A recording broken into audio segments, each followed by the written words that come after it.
Plus d'1 millier de malades sous respirateur artificiel. Les hôpitaux italiens sont submergés par un flux ininterrompu de patients en urgence vitale. Mais il manque de lits, de matériel, de médicaments et même de personnel. Partout dans le pays, les médecins prient les Italiens de ne pas sortir de chez eux. La situation est très grave. J'ai perdu un ami de 59 ans. Je vous en prie, aidez-nous à vous aider. Croyez-moi, c'est tout sauf une simple grippe.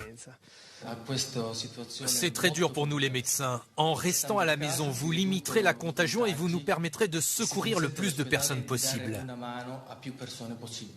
Cette semaine, le gouvernement italien a rappelé 20 000 médecins à la retraite. Mais cela ne suffit pas. À la une de la presse, cette photo d'une infirmière épuisée, effondrée sur son poste de travail.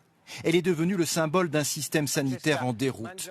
L'auteur du cliché, ce médecin, lance en direct à la télévision un appel à l'aide.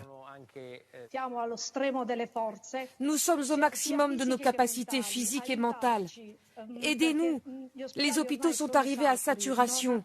Nous ne pouvons plus répondre à cette urgence. Et si dans les hôpitaux italiens l'inquiétude est si forte, c'est aussi parce qu'ils voient maintenant arriver des malades âgés seulement de 40 à 45 ans. Ils croyaient que leur jeune âge leur permettrait de résister seuls, mais quand ils arrivent ici, leur état de santé est très sérieux.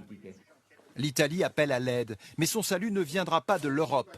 Hier, les 27 chefs d'État ont communiqué par visioconférence pour se coordonner. Mais la France et l'Allemagne ont fait savoir qu'elles garderaient pour elles le matériel sanitaire. Paradoxe, c'est la Chine, où l'épidémie régresse, qui va aider l'Italie. Pékin va lui envoyer 1 millier de respirateurs artificiels et 2 millions de masques.